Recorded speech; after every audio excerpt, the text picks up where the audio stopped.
TV భక్తి సమాచారం WhatsApp ఛానల్లో జాయిన్ అవ్వండి. అన్ని విశేషాలు ఎప్పటికప్పుడు తెలుసుకోండి.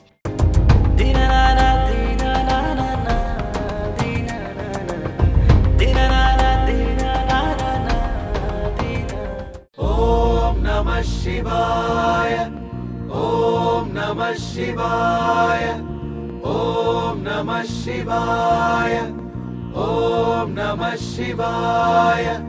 అరుణాచలేశ్వరాయ నమః. అరుణాచల దర్శిని ప్రత్యేక కార్యక్రమానికి సాదర స్వాగతం.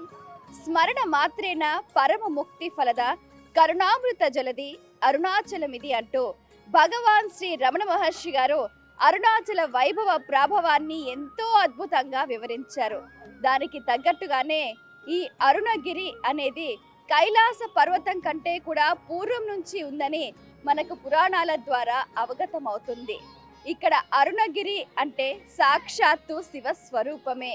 నిరాకార నిరామయ నిరంజర పరమేశ్వర పరమ జ్యోతి స్వరూపం ఈ అరుణాచలం. ఒక్కొక్క యుగంలో ఒక్కొక్క రంగులో ఉంది. ప్రస్తుతం శిలారూపంలో అశేష భక్తజనులను అనుగ్రహిస్తున్నాడు ఆ పరమేశ్వరుడు. ఆదిదేవుని అపారమైన అనుగ్రహానికి ఆలవాలం అరుణాచలం. సాక్షాత్తు పరమేశ్వరుడు జ్యోతి స్వరూపంగా కొండ రూపంలో ఇక్కడ ఈ క్షేత్రంలో వెలసి భక్తులను అనుగ్రహిస్తున్నాడు. కృతయుగంలో రత్నాచలంగా, త్రేతాయుగంలో కనకాచలంగా, ద్వాపర యుగంలో రజతాచలంగా, కలియుగంలో అరుణాచలంగా ప్రసిద్ధి పొందింది. అరుణ అంటే ఎర్రని, అచలం అంటే కొండ అని అర్థం.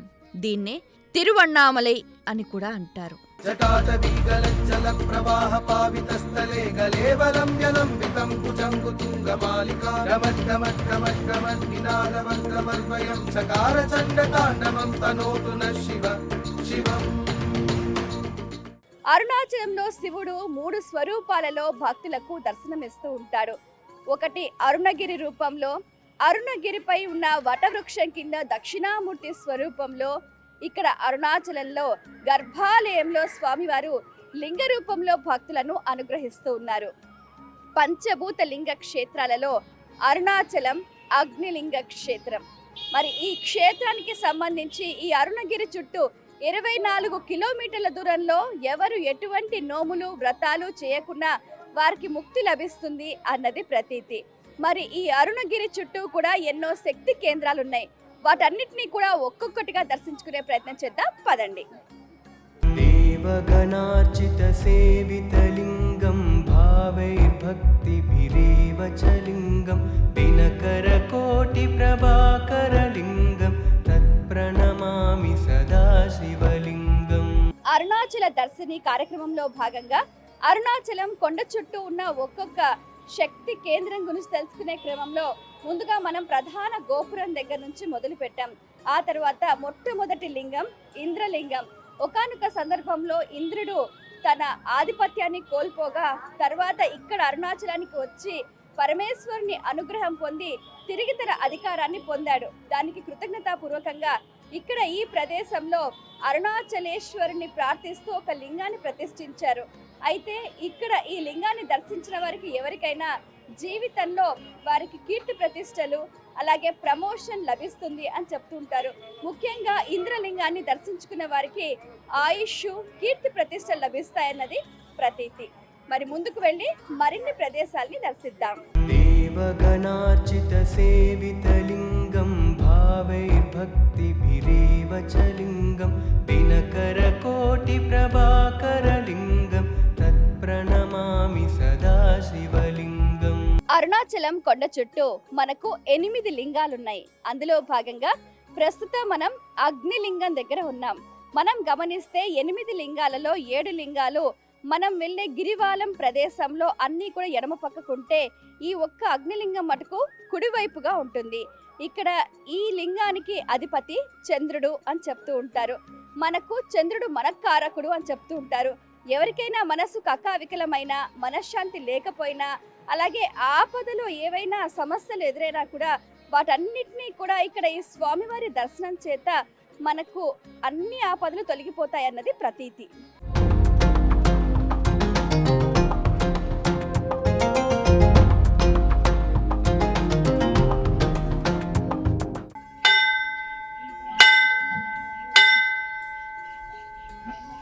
అగ్నిలింగం నుంచి కొంచెం ముందుగా వచ్చి ఒక సందులోకి తిరిగితే ఇక్కడ మనకు అద్భుతమైన పాండవ తీర్థం అనేది దేదీప్యమానంగా కనిపిస్తూ ఉంటుంది. పూర్వం ఒకప్పుడు పాండవులు ఇక్కడ తపస్సు చేసి ఇక్కడ శివలింగాన్ని ప్రతిష్ఠించారు అన్నది ప్రతీతి. ఈ తీర్థం చాలా శక్తివంతమైంది. రమణ మహర్షి గారు కూడా అప్పుడప్పుడు ఈ తీర్థంలో ఈత కొట్టేవారని కూడా మనకు చెబుతూ ఉంటారు. ఈ పాండవ తీర్థంలోకి ఎవరిని కూడా అనుమతించట్లేదు. కేవలం ఈ తీర్థంలో నీళ్లతోటే ఇక్కడున్న స్వామివారికి ప్రతినిత్యం అభిషేక పూజాధికాలు నిర్వహిస్తూ ఉంటారు.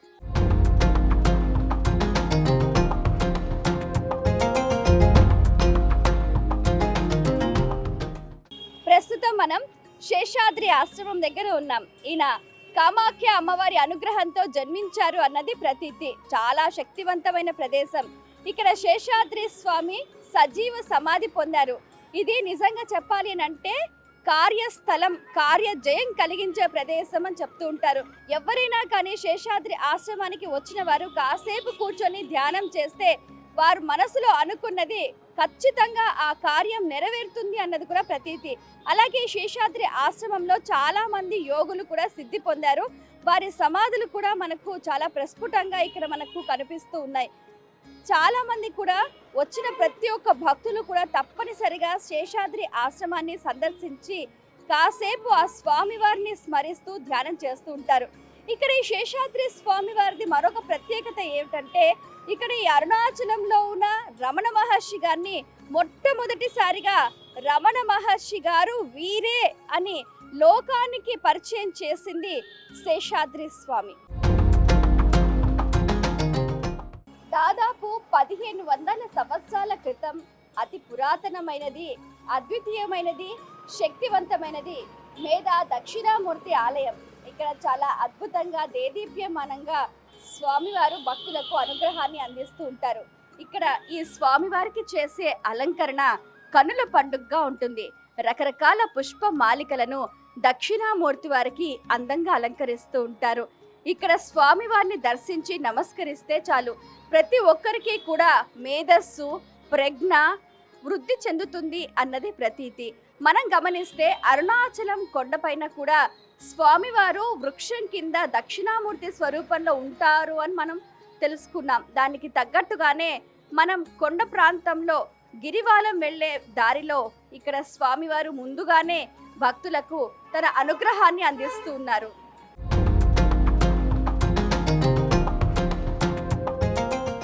ప్రస్తుతం మనం రమణ మహర్షి ఆశ్రమం దగ్గర ఉన్నాం.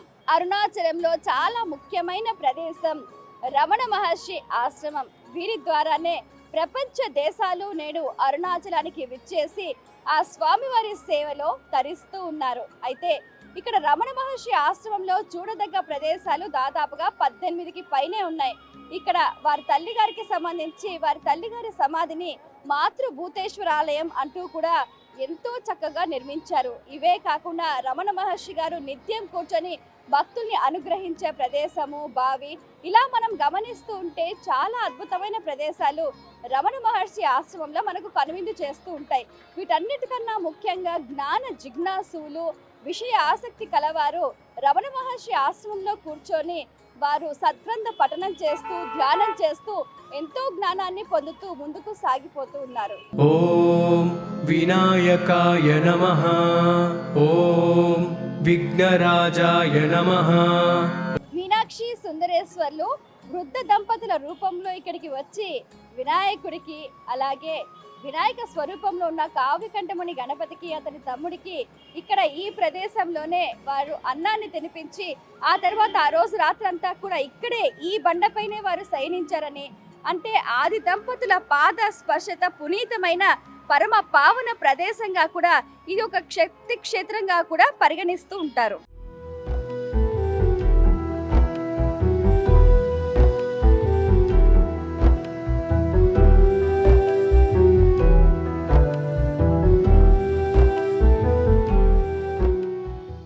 యోగిరామ్ సూరత్ కుమార్ ఆశ్రమం వద్ద ఉన్నాం. ఇక్కడ ఈ స్వామినే వ్యసనకర్ర స్వామి అని కూడా అంటుంటారు. భక్త కబీర్ దాస్ అవతార స్వరూపమే ఇక్కడ యోగిరామ్ సూరత్ కుమార్ ఆశ్రమం. ఇక్కడ విశేషం ఏంటంటే కలౌ స్మరణాన్ ముక్తిహి అని అంటుంటారు కదా. కలియుగంలో నామస్మరణం చాలా ముఖ్యమైనది అని అంటుంటారు. దానికి తగ్గట్టుగానే ఇక్కడ ఈ ఆశ్రమంలో దాదాపుగా 13 గంటల పాటు నిరంతరాయంగా నామస్మరణ అనేది జరుగుతూనే ఉంటుంది. ఎంతో మంది దేశ విదేశీయులు కూడా ఇక్కడ ఈ ఆశ్రమానికి వచ్చి చక్కగా దర్శించుకొని ధ్యానం చేసి అన్న ప్రసాదాన్ని కూడా స్వీకరిస్తూ ఉంటారు. ఇక్కడ ప్రతినిత్యం కూడా సాధువులకు, వేద విద్యార్థులకు ప్రత్యేకించి మధ్యాహ్న భోజనాన్ని అలాగే అల్పాహారాన్ని కూడా అందిస్తూ ఉంటారు. ముఖ్యంగా ఈ భూమి మీద ఉన్న ప్రతి ఒక్కళ్ళు కూడా భిక్షగాళ్లే అని, నేను కూడా ఒక భిక్షగాడినే అంటూ కూడా యోగిరామ్ సూరత్ కుమార్ తన జీవితంలో ఉన్న సత్యాన్ని తెలుసుకొని అందరికీ చాటి చెప్పారు. అంటే ప్రతి ఒక్కళ్ళు నాకు డబ్బు కావాలి, నాకు పిల్లలు కావాలి, నాకు ఇల్లు కావాలి అని అంటుంటారు. ఏదైతే మనం కావాలి అని అడుగుతున్నామో అది భిక్షం ఎత్తినట్టే కదా. మనం కావాలి అని అడగాల్సింది జ్ఞానం. ఆ జ్ఞాన భిక్ష కోసం ఆయన ఈ అరుణాచల క్షేత్రానికి చేరుకొని ఎంతో మందికి ఆత్మ జ్ఞానాన్ని అందిస్తూ, అన్న ప్రసాదాన్ని అందిస్తూ మరెంతో మందికి కూడా ఆదర్శంగా నిలిచారు. ఇక్కడ తిరువన్నామలైలో ముఖ్యంగా మనం చెప్పుకోవాల్సింది ఏంటంటే ఇక్కడ ఈ ప్రదేశంలో కంచి కామాక్షి అమ్మవారి అనుగ్రహంతో శేషాద్రి స్వామి, మధుర మీనాక్షి అమ్మవారి అనుగ్రహంతో రమణ మహర్షి గారు, కాశీ విశాలాక్షి అమ్మవారి అనుగ్రహంతో యోగిరామ్ సూరత్ కుమార్ ఆశ్రమాలు, ఇక్కడ ఈ 3 ఆశ్రమాలు కూడా సమీపంలో ఒకదాని తర్వాత ఒకటి ఇక్కడ మనకు కనిపిస్తూ ఉంటాయి. భక్తులంతా కూడా ఈ ఆశ్రమాలలో ధ్యానం చేసి ఎంతో జ్ఞాన సిద్ధిని పొందుతున్నారు.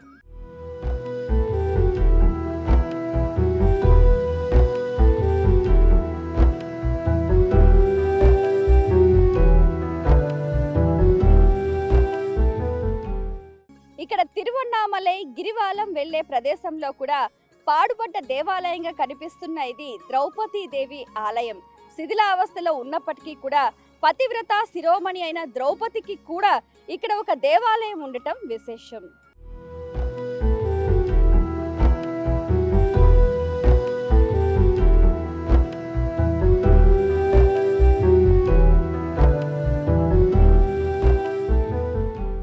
ప్రస్తుతం మనం యమలింగం దగ్గర ఉన్నాం.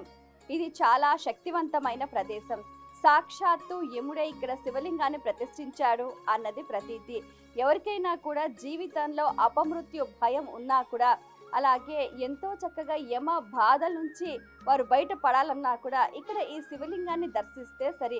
అలాగే చాలా మంది కూడా ఎముకలు విరిగిపోయి రకరకాల అనారోగ్య బాధలతోటి కూడా సతమతం అవుతూ ఉంటారు. వారంతా కూడా ఇక్కడ ఈ యమలింగం దగ్గరకు వచ్చి చక్కగా దీపం వెలిగించి ఆరాధన చేస్తే వారికి ఉన్న సమస్త కష్టాలు కూడా తొలగిపోతాయి అని అంటుంటారు. అలాగే అంగారక స్తోత్రాలు, రకరకాల స్తోత్రాలు కూడా ఇక్కడ ఈ ప్రదేశంలో చదవటం వల్ల వారికున్న బాధ నివృత్తి కలుగుతుంది అన్నది కూడా ప్రతీతి.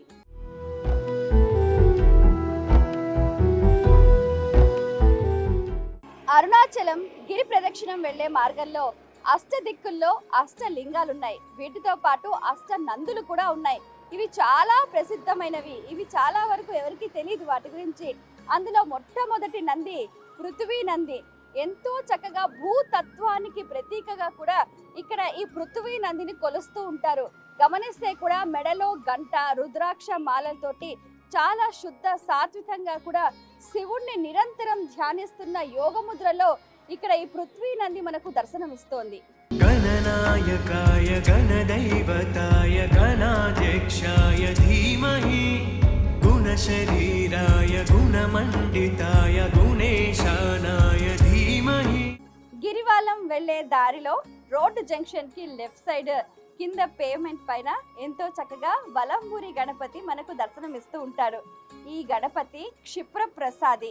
మనం ఏది కోరుకుంటే ఆ కోరికల్ని శీఘ్రమే అనుగ్రహిస్తాడు. ఎందుకంటే ఇక్కడ ఈ గణపతి తొండం కుడివైపుకు తిరిగి ఉంటుంది కాబట్టి భక్తుల అభీష్టాలను అడిగినంతనే ఆయన అనుగ్రహిస్తూ ఉంటాడు. ఓం నమః శివాయ, ఓం నమః శివాయ, ఓం నమః శివాయ.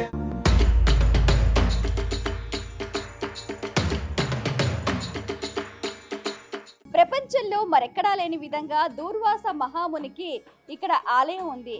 ఇక్కడ దూర్వాస మహాముని ఎంతో ప్రసన్నంగా అభయ వరద హస్తాలతో దర్శనమిస్తున్నాడు. ఇక్కడ దూర్వాస మహామునిని కుంతీదేవి ప్రతిష్ఠించటం మరో విశేషం.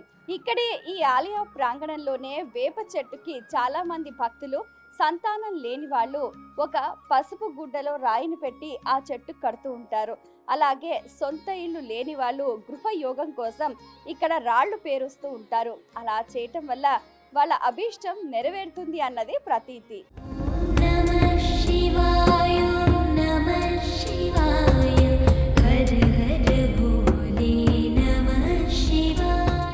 తమిళ సంప్రదాయంలో నందులకు విశిష్టమైన స్థానం ఉంది. ప్రతి నందిని కూడా ఎంతో గౌరవంగా ఎంతో భక్తి శ్రద్ధలతో పూజిస్తూ ఉంటారు. మనం చూస్తున్న ఈ నంది పేరు అప్పు నంది. ఇది జల సంబంధమైన నంది. ఇప్పుడు పంచభూతాలకు లింగాలు ఏ విధంగా ఉన్నాయో అలాగే పంచభూతాలకు సంబంధించి నందులు కూడా అలాగే ఉన్నాయి. అందులో జల సంబంధితమైన నంది అప్పు నంది. దీన్ని ఎంతో శ్రద్ధగా భక్తులు వచ్చి నమస్కారం చేసుకొని ముందుకు సాగిపోతూ ఉంటారు. గణనాయకాయ గణదైవతాయ గణాధ్యక్షాయ ధీమహి గుణశరీరాయ గుణమండితాయ గుణేశానాయ ధీమహి. గిరి ప్రదక్షిణ వెళ్లే మార్గంలో 3వ నంది దగ్గర ఉన్నాం. ఎంతో చక్కగా అద్భుతంగా దేదీప్యమానంగా ఇక్కడ మనకు ఈ నంది గోచరం అవుతుంది. ఇక్కడే శోణతీర్థం అని కూడా ఉంది. అంటే ఒకప్పుడు త్రేతాయుగంలో ఈ అరుణాచలం కొండ బంగారు వర్ణంగాను, ద్వాపర యుగంలో వెండి రంగులోను, కలియుగంలో ఇప్పుడు మట్టి రంగులోను ఉన్న ఈ లింగం, అలాగే ఈ అరుణగిరి ఏ విధంగా అయితే ఉందో అప్పుడు ఉన్నప్పుడు ఈ తీర్థం కూడా స్వర్ణమయంగా ఉండేదట. అలాగే ఈ ప్రదేశానికి ప్రాముఖ్యత ఏమిటి అని అంటే రమణ మహర్షి గారు గిరి ప్రదక్షిణ చేసేటప్పుడు 3 చోట్ల హాల్ట్ చేసేవారు. అందులో ఈ ప్రదేశం కూడా ఒకటి. అంటే రమణ మహర్షి గారు ఇక్కడ కాసేపు సేద తీరి వారు కాసేపు ధ్యానం చేసేవారు. అందుకనే ఇక్కడ ఈ ప్రదేశానికి అంత మహత్తు ఉంది. ఇక్కడే సమీపంలో ఉన్న ఈ గణపతికి జ్యోతి గణపతి అనే పేరు. ఎవరు ఏ కోరిక కోరుకున్నా వారిని వెంటనే అనుగ్రహించే అభయ వరదుడు ఆ గణపతి. మరి ఆ స్వామి వారికి ప్రణమిలుతూ ముందుకు సాగిపోతూ ఉంటారు భక్తులు. అంగం హరేః పులకభూషణమాశ్రయంతి భృంగాంగనేవ ముకులాభరణం తమాలం. గిరి ప్రదక్షిణ వెళ్లే మార్గంలో ఇక్కడ మరియమ్మ ఆలయం కూడా మనకు కనిపిస్తూ ఉంటుంది. చాలా శక్తివంతమైన ఆలయంగా గోచరం అవుతూ ఉంటుంది. ఎటువంటి దుష్ట శక్తులు కానీ గ్రహ బాధలు కానీ ఉన్నవాళ్ళు కూడా ఇక్కడ ఈ మరియమ్మను ఒకసారి దర్శిస్తే చాలు అవన్నీ కూడా దూరం అయిపోతాయి అన్నది ప్రతీతి. ఇక్కడ అమ్మవారిని దర్శిస్తే ఆవిడ కళ్ళు ఎంతో చక్కగా దేదీప్యమానంగా దివ్య ప్రకాశంతో భక్తులను అనుగ్రహిస్తూ ఉంటుంది ఆ తల్లి. చింజినీకృత పన్నగేశ్వర అచ్యుతానన సాయకం. ప్రస్తుతం మనం నిరుతి లింగం దగ్గర ఉన్నాం. ఇది చాలా ప్రశస్త్యమైన లింగం. ఇక్కడ నిరుతి దిగ్భాగన అంటూ కూడా జీవితంలో ఎవరికైనా వాస్తు సంబంధిత దోషాలుంటే ఈ లింగాన్ని తప్పకుండా దర్శించాలి అని చెప్తూ ఉంటారు. వాస్తు దుష్ట గ్రహ దోషాలు పోవటానికి ఈ నిరుతి లింగాన్ని కూడా దర్శిస్తూ ఉంటారు. అంతేకాకుండా కావ్యకంఠముని గణపతి కూడా ఇక్కడ తపస్సు చేశారు. అందుకే ఈ ప్రాంతానికి ఎనలేని ప్రశస్తి లభించింది. ఆ కావ్యకంఠముని గణపతి ఎవరో కాదు, సాక్షాత్తు శ్రీ మహాగణపతి స్వరూపమే కావ్యకంఠ గణపతి. రమణ మహర్షి ఏమో కుమారస్వామి. వీరిద్దరూ అన్నదమ్ములు. వీరు ఇక్కడ ఈ అరుణాచల ప్రదేశంలో కూడా తపస్సు చేయటం, సిద్ధి పొందటం ఎంతో ప్రాముఖ్యతను సంతరించుకుంది. చంద్రశేఖర చంద్రశేఖర చంద్రశేఖర పాహి మాం. చంద్రశేఖర చంద్రశేఖర చంద్రశేఖర రక్ష మాం. ప్రస్తుతం మనం నేర్ అన్నామలై దగ్గర ఉన్నాం. దాదాపుగా గిరి ప్రదక్షిణలో సగం దూరం దాకా వచ్చేసాం. ఇక్కడ దాకా మనం నడుస్తూ వస్తున్నప్పుడు మనకు గిరి కనిపిస్తూ వస్తుంది. కొంచెం ముందుకు వెళ్ళగా దట్టమైన అడవి చెట్లు ఉండటం వల్ల మనకు గిరి కనిపించదు. కానీ ఇక్కడ ఈ నేర్ అన్నామలై నుంచి చూస్తే ఇక్కడ మనకు ఆ కొండ సరిగ్గా నేరుగా కనబడుతుంది. అందుకని ఇక్కడికి వచ్చిన వారంతా కూడా దీపారాధన చేస్తూ దీపాన్ని వారు ఆరాధన చేస్తూ ఉంటారు. ఎందుకంటే స్వయంగా జ్యోతి స్వరూపుడైన ఆ పరమేశ్వరుణ్ణి నేర్ అన్నామలైని నేరుగా ఈ దీప దర్శనం ద్వారా దర్శించి తరిస్తూ ఉంటారు భక్తులు.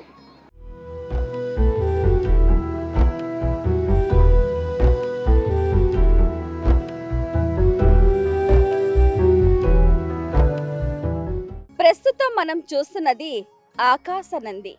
ఇక్కడ ఎంతో చక్కగా దేదీప్యమానంగా ఆ నంది విగ్రహం పేమెంట్ పైన అంటే ఈ ఫుట్పాత్ పైన కనిపిస్తూ ఉంది.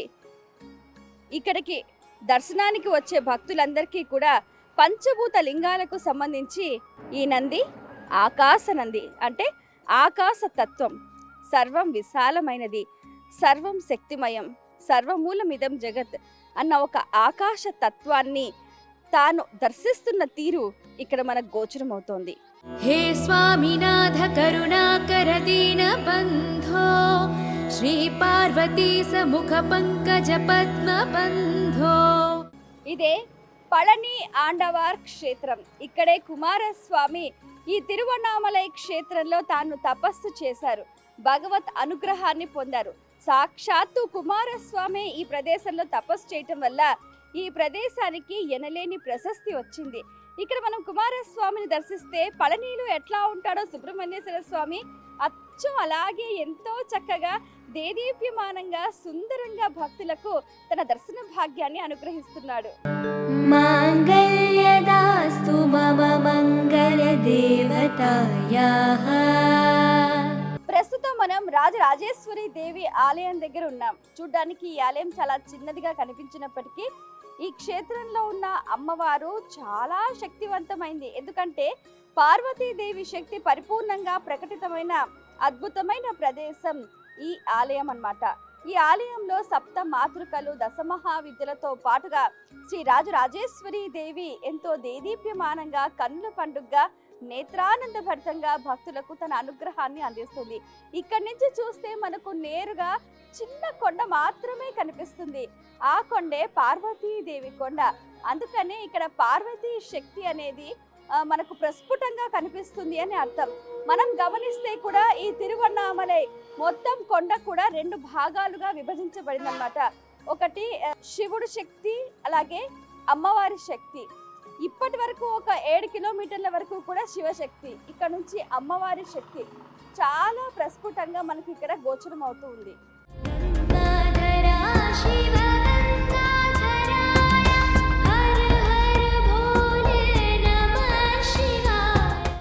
ప్రస్తుతం మనం సూర్యలింగం దగ్గర ఉన్నాం. ఒకానొక సందర్భంలో సూర్యుడు ఎంతో తేజోవంతంగా ఎగిసిపడుతూ గర్వంతో మిడిమిట్లు గొలుపుతున్నప్పుడు తన గర్వం అణచటానికి తన అధికారం మొత్తం కోల్పోతాడు. ఆ సందర్భంలో ఇక్కడ అరుణాచలానికి వచ్చి ఇక్కడ తపస్సు చేసి శివానుగ్రహంతో తన తేజస్సుని తన శక్తిని మళ్ళీ పొందుతాడు.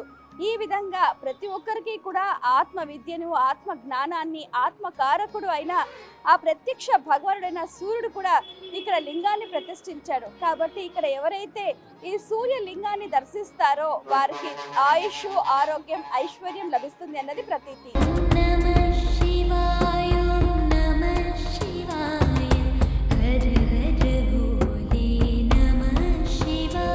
ప్రస్తుతం మనం వరుణలింగం దగ్గర ఉన్నాం. ఈ వరుణలింగానికి అధిదేవత శనేశ్వరుడు. మనకున్న సమస్యల్ని దాదాపు తీర్చే శక్తి ఉన్న అద్భుతమైన మహిమాన్వితమైన శివలింగం. ఇక్కడ ప్రదోష వేళలో శివాభిషేకం చేసి ఆ తర్వాత శివుణ్ణి దర్శించుకుంటే పాపాలన్నీ పోయి రోగాల నుంచి విముక్తి కలుగుతుందన్నది ప్రతీతి. వరుణలింగం. ఈ లింగం అరుణగిరికి పడమర దిక్కున ఉంటుంది. వరుణదేవుడు ఇక్కడ తపస్సు చేసి శక్తిని, బలాన్ని పొందాడు. ఈ లింగం ఆది అన్నామలై గుడికి దగ్గరలో ఉంటుంది. ఈ లింగానికి అర్చన చేస్తే వర్షాలు బాగా కురుస్తాయన్నది ప్రతీతి. ముఖ్యంగా మానవ శరీరంలో నీటి సంబంధిత రోగాలు ఏవైనా ఉంటే నయమైపోతాయి. శరీరానికి నీరు పట్టడం, జలోదరం మొదలైన రోగాలు ఇట్టే నయమవుతాయి.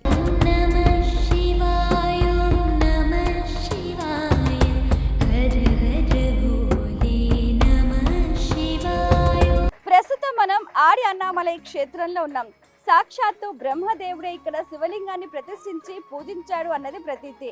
ఒకానొక సందర్భంలో బ్రహ్మదేవుడే సృష్టి రచన ఆపేసి మోహంతో సౌందర్యానికి ఆయన వసుడైపోయి ఉన్న క్రమాన అంతా సృష్టి క్రమం ఆగిపోతుంది. అప్పుడు పరమేశ్వరుడు దానికి మూలం కనుక్కొని దానికి తగిన రీతిలో ఆయన ముందుకు సాగుతూ బ్రహ్మదేవుడికి బుద్ధి చెప్పాలనే సంకల్పంతో ముందుకు సాగిపోతూ ఉంటాడు. అయితే ఆ సౌందర్యవతి పావు రూపం ధరించి ఇక్కడ ఈ ప్రదేశానికి వస్తుందన్నమాట. అప్పుడు బ్రహ్మదేవుడికి కనువిప్పు కలిగిస్తాడు పరమేశ్వరుడు. అయితే మోహం తొలగింది బ్రహ్మదేవుడికి ఈ ప్రదేశంలోనే. కాబట్టి నిత్య జీవితంలో ఎవరికైనా సౌందర్యం వెంటపడి లేదా ఏదైనా కావాలన్నా మోహంతో ఉన్న వాళ్ళకి ఇక్కడ ఈ ప్రదేశంలో అడుగు పెట్టగానే వారికి మోహం తొలగిపోతుంది.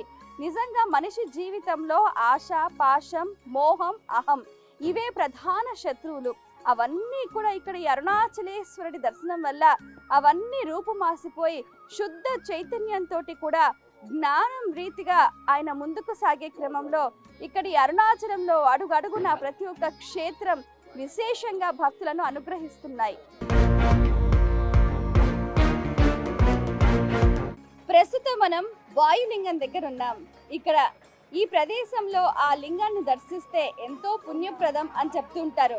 ప్రతి ఒక్క మనిషి జీవితంలో తను శ్వాస తీసుకుంటేనే జీవన గమనాన్ని సాగించగలుగుతాడు. అటువంటిది ఆ శరీరంలో ఆ శ్వాస ఎప్పుడైతే సమతుల్యంగా ఉంటుందో అప్పుడే తన ఆలోచనలు, వ్యవహారం అనేవి క్రమబద్ధీకరణ అయి ఉంటాయి. కాబట్టి ఒక వ్యక్తికి వాయువు ఎంత అవసరమో దానికి తగ్గట్టుగానే ఇక్కడ పంచభూతాలలో వాయువు ఇక్కడ ఈ లింగాన్ని ప్రతిష్ఠించి ఆరాధించాడు అన్నది ప్రతీతి. ప్రస్తుతం మనం కుబేర లింగం దగ్గర ఉన్నాం. సాక్షాత్తు శ్రీ మహాలక్ష్మీదేవే ఆ కుబేరుణ్ణి ప్రార్థించి ఇక్కడ లింగాన్ని ప్రతిష్ఠించింది అన్నది కూడా ప్రతీతి. దానికి తగ్గట్టుగానే ప్రతి ఒక్కరు కూడా నిత్య జీవితంలో ఐశ్వర్యవంతులు కావాలనుకునేవారు, డబ్బు సమృద్ధిగా ఉండాలి అని అనుకునే వారంతా కూడా ఇక్కడ ఈ కుబేర లింగాన్ని దర్శించుకొని ముందుకు సాగిపోతూ ఉంటారు.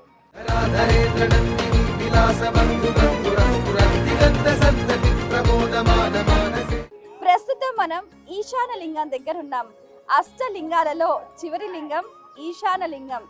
ఈశాన లింగంలో స్వయంగా ఆ పరమేశ్వరుడు ప్రతి ఒక్కరికి కూడా అష్టైశ్వర్యాలను అనుగ్రహిస్తాడు అన్నది ప్రతీతి. అలాగే ప్రతి ఒక్కరికి కూడా ఈ దర్శనం మాత్రేనా ముక్తి లభిస్తుంది అని కూడా చెప్తుంటారు. దానికి తగ్గట్టుగానే గిరి ప్రదక్షిణ చేసే ప్రతి ఒక్కరు కూడా అష్టలింగాల దర్శనంలో భాగంగా ఈశాన లింగాన్ని తప్పకుండా దర్శిస్తారు.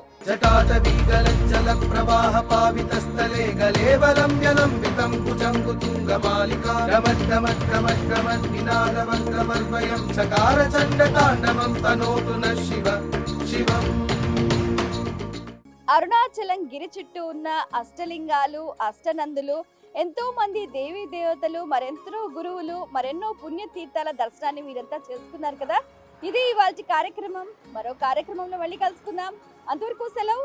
నమస్కారం. ఓం నమః శివాయ. ఓం నమః శివాయ. ఓం నమః శివాయ. ఓం నమః శివాయ. ఈశ్వరా పరమేశ్వరా నీకన్న గొప్ప దేవుడెవరు లోకేశ్వరా. For more videos like this, subscribe Big TV channel.